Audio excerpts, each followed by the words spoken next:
Having a little trouble there? Daniel Whitmore slowed his stride but did not immediately stop. The question came out smooth, polite, automatic. The kind of thing a man says when he intends to keep moving. The little girl looked up from her pink tricycle, which sat tilted awkwardly on the paved path in Grant Park. "My bike won't go," she said. "It won't run anymore." Her voice was steady, no tears, just a quiet report of mechanical injustice. The October wind moved through the park, carrying the faint scent of roasted nuts from a nearby vendor and the sharper chill of Lake Michigan. Behind Daniel, Chicago's skyline rose in clean lines of steel and glass. One of those buildings carried his name near the top. Whitmore Technologies, 40 years old, self-made billionaire, publicly admired, privately disciplined, a man who solved problems. He set his briefcase down beside him and crouched. "Well," he said, calmly, examining the front wheel. "Let's see what's going on." The axle had slipped loose, the bolt slightly misaligned. A simple fix. He steadied the frame and adjusted the wheel carefully, fingers precise despite the cold metal. "You riding fast?" he asked lightly. "I was racing the pigeons," she replied. "I was winning." A brief, reluctant smile touched his mouth. He tightened the axle by hand and tested the spin. "There," he said. "Try now." She climbed back onto the seat and pushed forward. The wheel turned smoothly. She stopped in front of him, face lifted in satisfaction. That was when he truly saw her.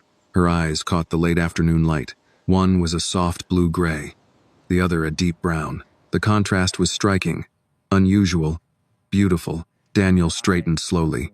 "Your eyes are very beautiful," he said, his tone quieter now. "They're quite special." She blinked at him. "Thank you. May I ask," he continued gently, "who you got them from?" "My mom," she answered immediately.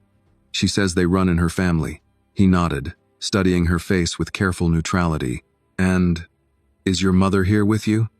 The girl turned and pointed toward a bench beneath a cluster of bare trees. "She's right there." Daniel followed her small hand. At first, he only saw a figured dark coat, hair pulled back, standing slightly apart from the older woman seated beside her. The wind shifted, and the standing woman turned halfway toward the path. Daniel felt something inside him go completely still. He hadn't seen that face in years. Not in person, not up close. Time had softened certain features, sharpened others. There was maturity there now. And something else, resilience. But it was unmistakable. Monica. The name moved through his mind like a shockwave. For a brief moment, he questioned his own certainty. Chicago was large. Years changed people. Memory sometimes played tricks. But no, it was her. The distance between them was no more than 30 yards. Yet it felt like a decade stretched thin across cold air. Daniel became acutely aware of his breathing. He had not expected to encounter any ghosts that afternoon. He looked back down at the little girl Annie. The resemblance wasn't obvious in features. It was something quieter. The posture, the steadiness. The way she met his gaze without fear. "What's your name?" he asked, though he already suspected the answer might matter. "Annie." "Annie what?" "Annie Monroe." The surname landed in his chest with a weight he did not show on his face. "Monroe." He swallowed slowly. "Annie," he said gently, keeping his voice even. "It's good your mom is close by." She nodded. "I don't go far," she said. "She tells me not to." "That's smart," Daniel replied. "You should always stay where she can see you. Parks can be busy."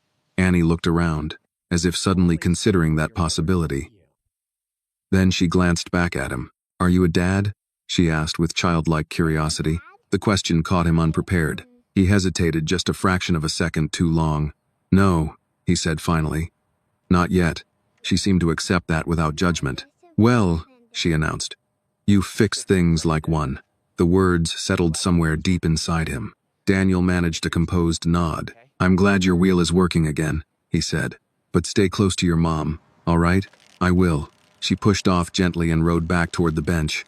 Daniel remained standing where he was. Monica had noticed him now.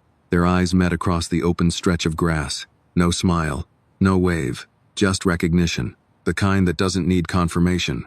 The wind lifted slightly, brushing across the park and through Daniel's coat. Behind him, the towering buildings stood firm and unshaken symbols of control, of carefully constructed success. But as he watched Annie reach her mother and stop beside her, something inside him shifted. He had spent years building a life defined by forward motion expansion, innovation, growth charts that climbed cleanly upward. Yet in a single, ordinary moment, standing beside a child's broken tricycle, the past